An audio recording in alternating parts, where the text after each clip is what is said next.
This is Pet Life Radio. Let's talk pets. The Dr. Courtney Show is brought to you by Heroes for Healthy Pets. We're passionate about your pet's health.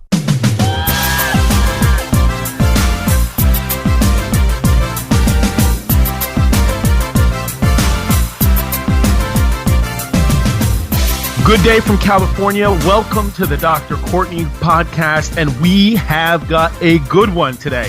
As you can probably guess, my name is Dr. Courtney. I'm a veterinarian. I co-hosted Pet Talk on Nat Geo Wild. I want to send a big thank you for all of you who are regular listeners, and maybe some of you who are just tuning in for the very first time. I mean, I don't care where you are, driving, chilling at home, or, I say welcome. Welcome to the podcast. This is a podcast where we get to laugh, love, and learn all about pets. And we have an excellent podcast today, and it's going to be a lot of fun. If you've never given serious consideration to who is going to watch your pet while you're gone, you're going to want to listen to our guest today. And this is a topic that is immensely important to people, but for some reason, we rarely talk about it. I mean, the topic today is similar in importance to choosing a good dentist or the right pediatrician or a safe daycare. I mean, millions of people may agonize over these types of decisions every day, but they rarely talk about them. And why don't we talk about them? And it's perhaps some people feel like, they won't care, or maybe we'll be judged, or, I don't even know who to ask. I mean, for those of you listening with kids, I mean, if you were to Google good babysitter in your area, you might be inundated with recommendations and apps and pages of reviews on good babysitters. And that's all on the first page. I don't know anyone who actually clicks on the second page when doing a Google search. And let's consider this. Americans spend about 10% of their household income a year on daycare. And nationally, the average cost for a week at a child care center for one child is $200. And if you have a full-time nanny, that could easily be $600. And some of you already know where I'm headed with this, but pet parents view their pets equally as important when it comes to daycare. I mean, at least I do, but I admit I'm a little biased. I mean, let's take my bias out of this, and let's just consider for a second a New York couple that was discussed in the New York Times. Who estimated they spent about $15,000 a year on a combination of dog walkers during the work days and dog camp during their couple's vacations. I mean, kennels cost, about $50 a night. And most Americans, if you're lucky, get about between 10 and 14 days of vacation. And when you multiply that $50 by 10 days, I mean, you're looking at a $500 bill a year. Or if you get 14 days, $700 a year. These are figures from 2010, so prices may now be even higher. So when you consider that some pet parents are spending, some parents are spending over $3,000 a month, that's a lot of money. And why do pet parents do this? Why do they spend this much money? Well, it's simple. They do it out of love. We love our pets, and that's why today we are going to be talking about pet sitting. When it's time to leave your pet in the capable hands of someone while you're at work or out of town, I mean, where do you start looking? What if your pet is uncomfortable around others? What if your pet can't be alone due to separation anxiety? That can be quite a conundrum for some pet parents. And in this podcast today, we're going to talk to someone who's very special, who's a true powerhouse in the field of pet caregiving. But before we talk to our exciting guest, I want to be sure to let everyone out there know how to get in contact with me. If you have any questions, thoughts, or topic discussions, you could reach me at Dr. Courtney DVM on Twitter or Instagram. Questions with positivity and love will get answered with priority, but not exclusivity. So we will literally answer anything. So right now, let's pause for brief moments from a word from a true hero on behalf of pets everywhere. And then let's reconnect on the flip side so I can introduce you to our incredible guest, and we'll talk about how to find the best pet setting. Sit. Stay. We'll be right back after a short pause. Well, 4 to be exact.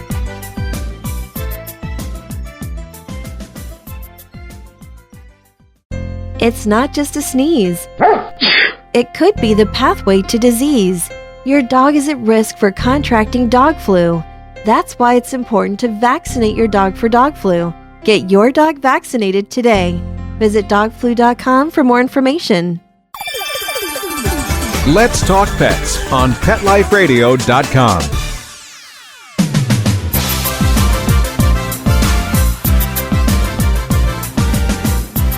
All right, we're back, and I'm super excited today I'm amped because we're ready to do a deep dive into the world of pet sitting. And if you want to know something about pet sitting, this is the person you want to talk to.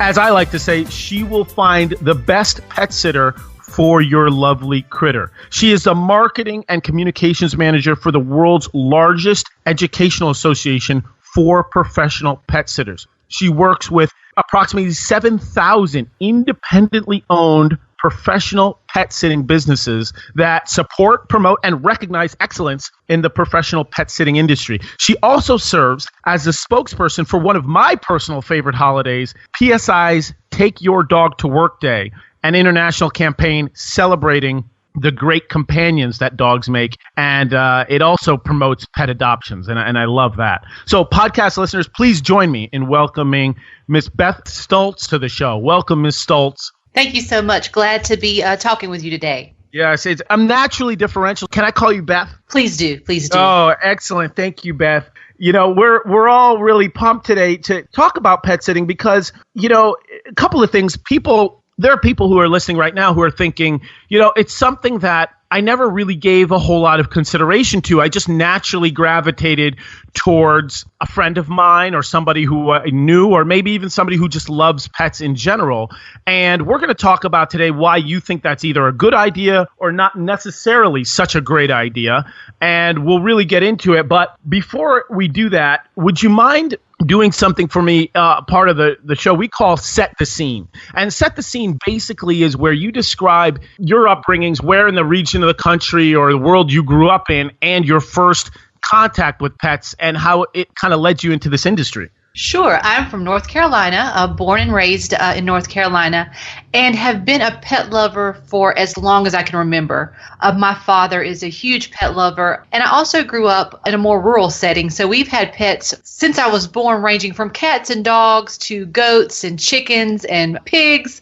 And so I always grew up around different types of pets. That sounds like something made out of fairy tales. That sounds amazing. It was an amazing childhood, and I've carried it into my adulthood as well. So in my home now, we have 2 dogs and a cat, a guinea pig, but also great. Goats and chickens. That's awesome. What are the dogs' names? Timber and Tess are the dogs. Timber and Tess. And because I am very partial to goats, this is something a lot of people don't know about me, but I absolutely love goats. How many goats do you have? I have 3 goats. Oh, my goodness. And do they eat T-shirts? They will eat most anything if we're not careful. But yes, they do love T-shirts. Oh, my goodness. I love that scene. Now, okay, so you grew up in that rural setting. And then how did that lead you to assume the position that you have today? Because literally, you were on the forefront of professional caregiving. And I think that's so important for everybody to know. Sure. I think my career path was a bit serendipitous. After college, I knew I wanted to work with small businesses, particularly did have an interest in working in women-owned businesses.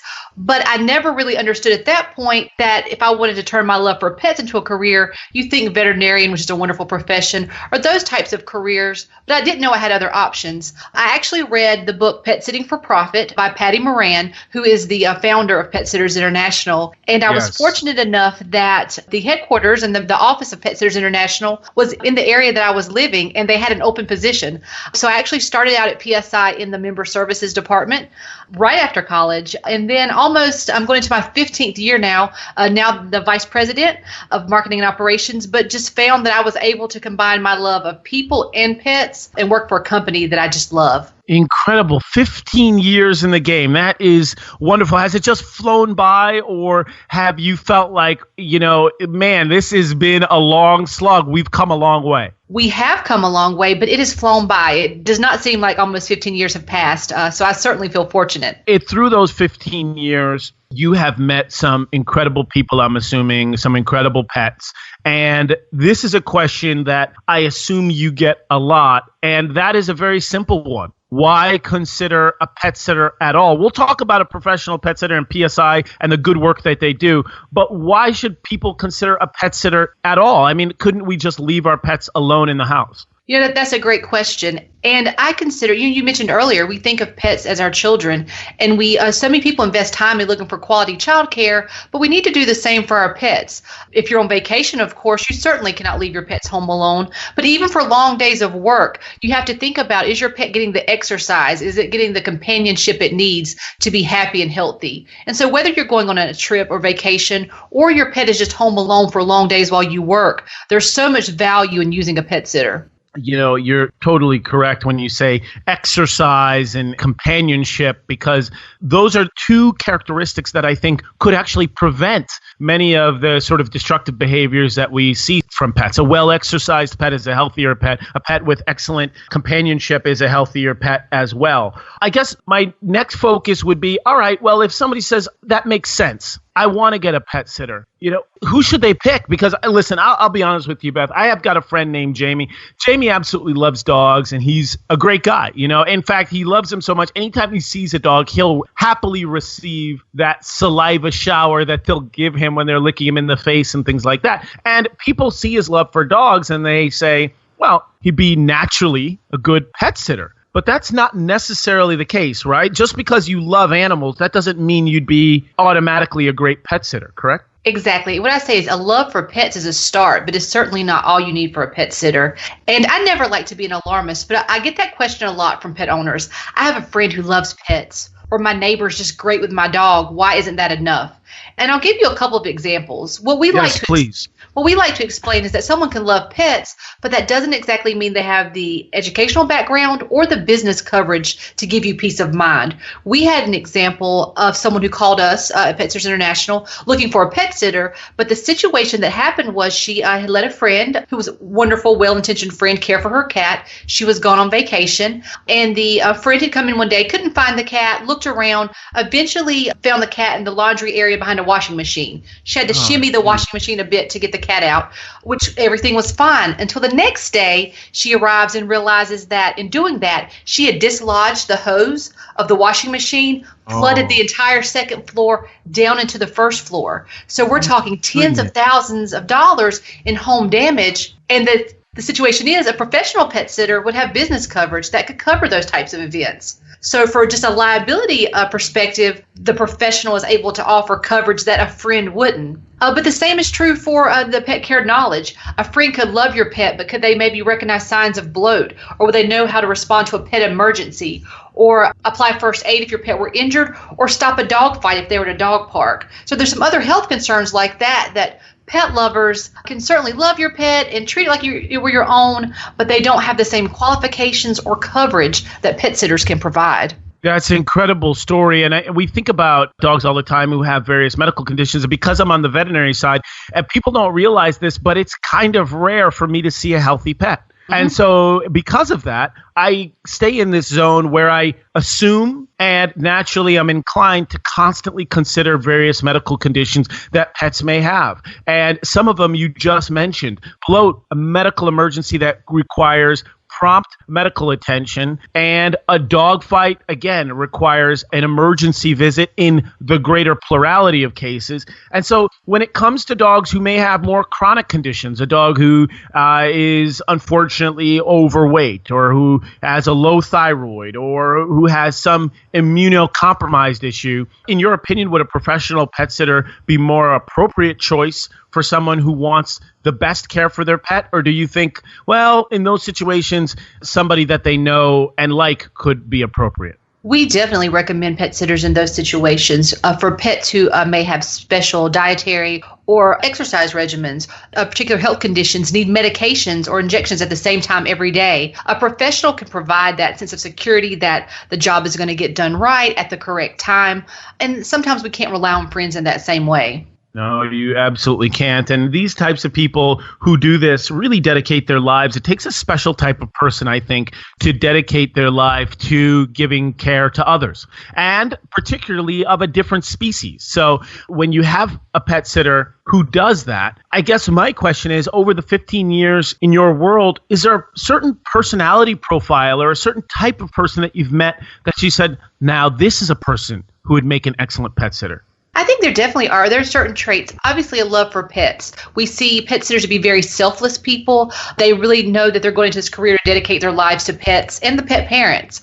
We also always caution people, though, who come to us and they say, I love pets and I really think I want to be a pet sitter. They also have to know that there's a business side. There are grueling hours. There are going to be conditions that you don't expect. So it takes a really determined person, a person that's well organized, able to establish boundaries, and who's really willing to be a business owner, because you are caring for pets, but you also have to operate a business. And so definitely that passion for pets combined with perseverance, I think, and just the knowledge that it's a business. And so long hours, you're going to be working on holidays, weekends, the times when most people are off of work. That's when pet sitters have some of their busiest times. I think what you're saying is so vitally important because it affects most people. I think what you're saying affects most people in the pet care industry, particularly veterinarians cannot be excluded from that. I think about veterinarians and the rigors of veterinary school and how much information you are taught. But one of the characteristics that I think is vitally important that is really absent from the vet school experience is business acumen. The idea that you will, at some point in your career, you may want to run a business or you may be involved in a business. And so understanding that is really, really key. Now, does PSI provide informational resources to help people understand the types of business that they will be running if they choose to be a professional pet sitter? We do. Our Pet Sitters International focuses on education. So all of our members have access to free webinars and other training tools. We have online courses. We have a certification. We have a member magazine. But we're constantly making new resources available that cover both pet care, up-to-date pet care and health information, but also best business practices and topics that pet sitting business or dog walking business owners need to be aware of. Oh, that's excellent. We're going to talk about some of those resources because I had a chance to just kind of peruse the website, and I tell you what, it is chock full of really great information. And there may be people listening right now who want to join PSI, and I want to talk a little bit more about that in detail. But before we do that, I just wanted to talk about your idea and your opinions on pet safety. Recently, we've seen thrust again into the news that canine influenza is really sweeping certain parts of the nation, and it's turning out to be very scary for a lot of pet parents out there. An example that comes to mind is pets that are at dog shows, and you have a judge who is evaluating the mucous membranes and the gums of several dogs in a row, and they'll touch the gums, which is a known contact area where virus likes to hang out, and then they'll move from dog to dog to dog to dog.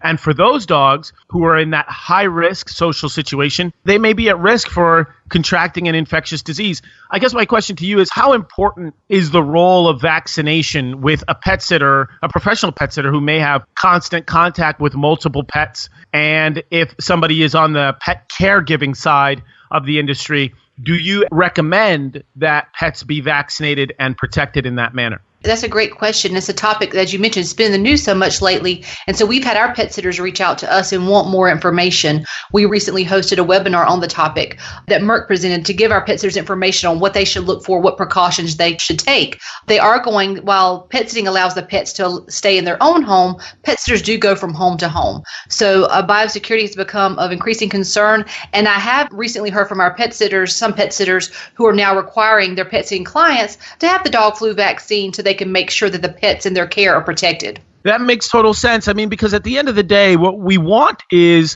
as pet parents, what we want is safety. That's the key word here. We are placing our beloved pets in the hands of someone else, and we're hoping that everything will be fine. And the notion that we can prevent them from any accidents, getting trapped behind a washing machine or escaping from the house and being hit by a car or something like that, all to find out that something invisible but dangerous is affecting our pets, like the potential for a virus or infectious disease, is not something that anybody really would want for their pets. I think that following that same vein of safety, are there certain things that professional pet sitters think about when entering a new home? Do they essentially have a checklist in their head as to the things that they should look for, ask for, in terms of keeping a pet safe? Sure. It actually starts even before the first pet sitting assignment. So we recommend that all pet sitters and pet owners who will be using a pet sitter to have an initial consultation in the client's home. That's genius. I love that. So when they meet the pets and the parents for the first time, they're able to get a sense of the pet's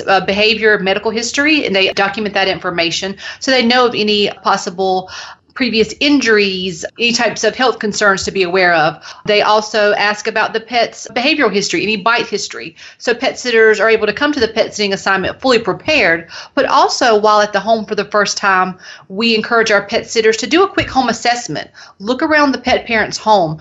Are there any things that concern you? Look in the backyard if it's fenced in. Do you see any holes, areas of escape?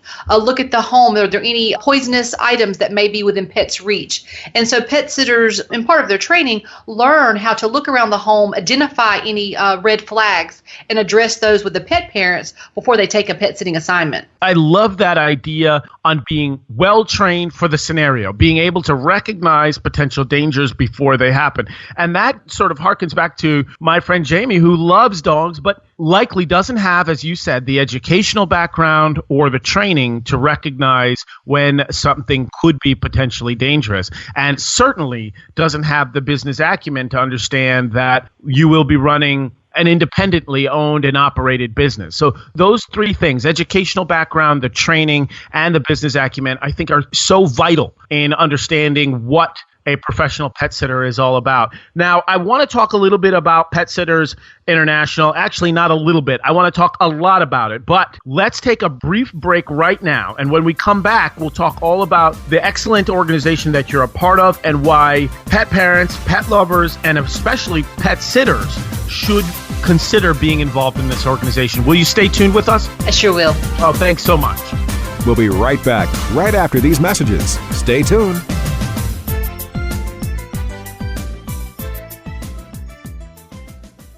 Hi, I'm Victoria Sunmal, and I'm the Community Education Coordinator at Texas Litter Control, whose mission is to educate the public on the importance of spaying and neutering companion animals and to provide low-cost sterilization options. You can support Texas Litter Control by donating your non-cash items like cars, stocks, and real estate. Please visit texaslittercontrol.org to learn more. Let's talk pets. Let's talk pets On Pet Life Radio. Pet Life Radio. PetLifeRadio.com.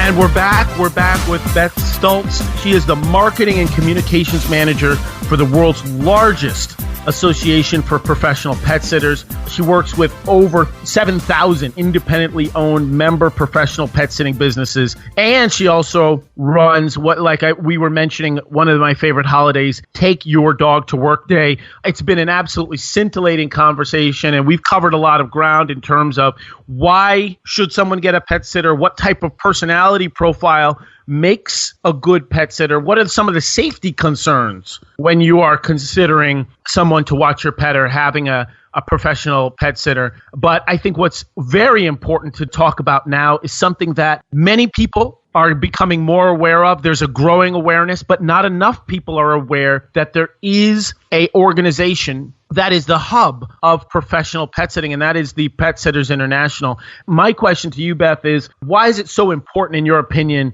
to have the pet sitting profession have this as the centerpiece, as the hub for the community of pet sitters? Why is Pet Sitters International so important as an organization? You know, when we talk about the importance of PSI in a professional organization for professional pet sitters, it really goes back to the pets, and that we believe the pets deserve the best possible care. So in order for them to receive that, we want to have highly educated professional pet sitters. And that's PSI's focus. We are a source for those who maybe love pets. They know they want to pursue this profession, but aren't sure where to start. And so we provide them with the business tools they need, educational resources they need at every stage of their business, so that people who have a passion for pets can pursue a career in pet sitting that's successful and profitable, but also so that they're able to provide the best possible care to the pets that they service. That's a great point you're making, because what you're seeing is a progression. What you're seeing is that people are demanding and better care for their pets, and they have an appetite and a need for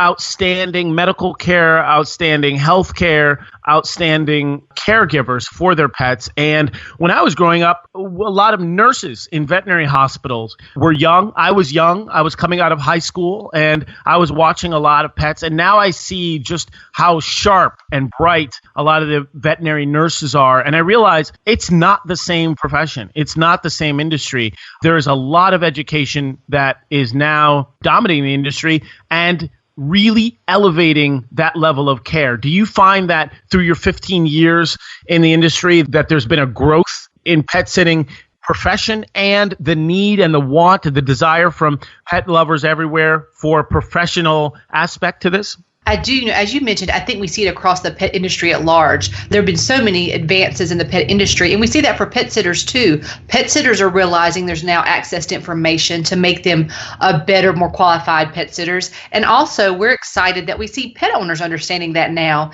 and they realize that, I don't have to rely on my neighbor or my friend. I can get a pet sitter, and not only a pet sitter, but a professional pet sitter who's taking advantages of educational opportunities for continuing education, who is well qualified, fully covered as a business. And so it's really an exciting time because 20 years ago, people didn't know what a pet sitter was. But now we see that they do, and they're also understanding that there are certain standards for professionalism that they should look for. Better, more qualified, better trained, business-minded. These are all the characteristics of a professional pet sitter. Why should someone who's listening right now and saying, I pet sit, and to be honest with you, I kind of love it. This is something I'm seriously interested in taking to the next level. What advice would you have for them about joining PSI? We would definitely invite them to join PSI. And we see PSI as a one-stop shop for professional pet sitters or dog walkers. Through the support at PSI, they're going to get access to the business coverage that they need, from insurance and bonding to background checks, which are important for pet sitters, and other business tools. But they're also going to be able to be plugged into those educational resources from our webinars, our magazine, online trainings, certification. And we also always tell pet sitters that there's strength in numbers. Pet sitting can really be, in a sense, an isolating job if they don't have staff members. They're working with pets all day and they love it, but who do they speak with if they have questions about their business or they're not exactly sure how to handle a specific client situation? And so membership in PSI, in addition to the business and educational components, also offers a support system that's really beneficial to professional pet sitter and dog walker business owners. No person is an island. I love that. We all need support. And, when I think about this, I say to myself, this is absolutely key because there's so many people out there who don't even know where to go. And when you talk about webinars, that's the one thing that I noticed people will engage with because they can watch it multiple times or they can take notes or they can use that as a reference anytime they run into an issue. Are there, just to put a punctuation at the end of this sentence for pet sitters, are there certain things that you would ask a potential professional pet sitter to determine their interest in joining the industry? Like basically to say, as you had mentioned before, a love for pets is not enough.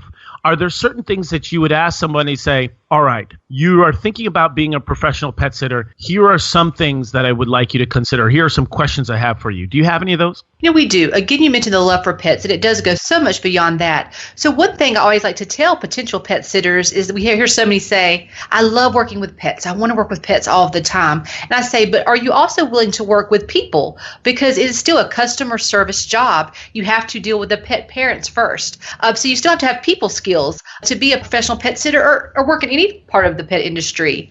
I also ask about their willingness to do the long hours, the holidays, the weekends that I mentioned earlier.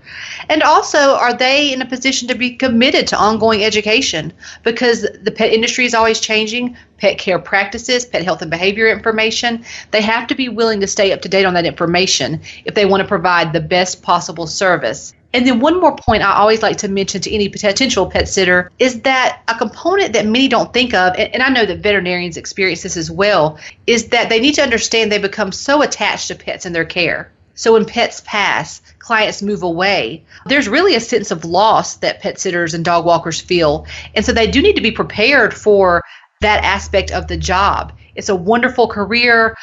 They get to spend time with dogs, cats, and other types of pets. But it does involve dealing with pets in poor health and pets that pass away. And that's something that some new pet sitters don't often think about. So it's not just playing with puppies and kittens all day? Is that what you're saying? Exactly. Okay. Speaking of playing with puppies, I love PSI's registered holiday, which is Take Your Dog to Work Day. I love this concept. Could you just explain to people how this got started and when they can celebrate this amazing holiday? Sure. PSI created Take Your Dog to Work Day in 1995. So this year will actually be the 20th annual Take Your Dog to Work Day. But we were looking for a unique way to give back to the pet community from which our members earn their living. And so the purpose of Take Your Dog to Work Day, we asked employers, companies to allow pets in the workplace for this one fun summer Friday every year because it's a way to celebrate dogs, but to also promote their adoptions. So companies often work with local shelters or animal rescues to make the celebration a way to raise awareness about adoptable pets in the area. That's incredible. If somebody's celebrating Take Your Dog to Work Day, can they just put up signage and advertise their business and that sort of thing without giving PSI attribution? Or is it important, considering it's a registered trademark, that they recognize PSI in some way? Because it is a registered trademark, we want everyone to participate by celebrating at their workplace. Any commercial use is something they would have to have permission for to use Take Your Dog to Work Day for promotions or commercial intent. But we encourage everyone to go to takeyourdog.com. There we have information about the day, how to plan their event. I'm so sorry. Would you mind just repeating that website? Because there's people listening right now who really want to do this. Exactly. Takeyourdog.com. We'll have a toolkit available there. It gives step-by-step instructions for planning an event, sample forms, a sample dogs at work policy, and just best practices for planning an event. It also addresses some of employers' concerns they may have. And so it's a great resource for anyone that's planning a Take Your Dog to Work Day celebration. That's wonderful. I mean, obviously, because I work in a veterinary practice, every day is like Take Your Dog to Work Day. But it's such a beautiful thing when you bring a dog into any environment, when you bring a dog into the workplace or even just walking down the street, I'll see people react to dogs in ways that I think is fascinating. Particularly, they'll give an emotional reaction to a dog as if they have never seen a dog. And of course, I know that they've seen a dog, but the look on their face is just, oh my goodness, I want to be next to that dog. Do you see that sometimes too when you go places? Yeah, we do. And the same applies to Take Your Dog to Work Day. When we have companies that ask us, how do staff members normally handle the day? I say you really get to see a whole new side of your employees, and they get to interact in a whole new way, because you may not know that Dan in accounting is such a huge lover of poodles, or you may not know that he has a Chihuahua at home. And so you really get to interact with people in such a special way when you see them with their pets. It really is. And that's the key here, I think, when you're talking about caregiving for pets. My take on every aspect of this industry, and I'm so glad that you were able to detail the professionalization of pet sitting in general, and we get to parallel that with other aspects in the pet industry, because I think at the heart of it, it's that emotional connection. I think at the heart of it, it's that human-animal bond. And when you talk about, as you so colorfully sort of summarize, the educational background requirements, the business acumen that you need, the training that's involved, all of that comes down to one thing, in my opinion, and that is giving the pet the best care, putting the pet first, and the love that we have for pets. Would you say that is the bottom line when you are thinking about a professional pet sitter, that you need all of the education, all of the training, the business acumen, but when you start, the foundation should be a place of love? Exactly. And I've always told our members that it's the love that motivates you to do all those other things. Our love for pets make us strive to have the best in education, the best in professionalism, because we love them and know that they deserve the best care. Oh, this is absolutely fantastic. Listen, I got to be honest with you, Beth. I could literally talk to you all day about this, but you and I are just crazy busy taking care of pets. So we're going to have to reconnect and just do a part 2 of this. Would you ever consider that? Definitely. Sounds great. Oh, that sounds wonderful. Thank you again for joining me on this podcast. This has been fantastic. We got a chance to talk about so many good things, particularly just the profession of pet sitting and Pet Sitters International, and what an amazing organization it is. We got to talk about just what the foundational aspects of being a great pet sitter are, and that's a place of love. And then what I enjoyed the most was just hearing about education, the training, and the business acumen involved in the pet sitting industry. Thanks again for joining me. I really appreciated the conversation. Thank you. Okay, fantastic. That was an amazing, scintillating conversation. I got a chance to talk to Beth Stultz. She's the Marketing Communications Director. Again, just to repeat, for Pet Sitters International. If you are a pet sitter, or you even considered one, being one, or if you're considering looking for one, jump on petsit.com, go to Pet Sitters International, or you can just simply Google Beth Stultz and kind of do your research from there. But it's been absolutely fantastic getting a chance to talk with her. And for all my podcast listeners, thanks for tuning in, and certainly join me next time. I look forward to having another amazing podcast. And just remember, there's nothing stronger than the human-animal bond. Let's Talk Pets, every week on demand, only on PetLifeRadio.com.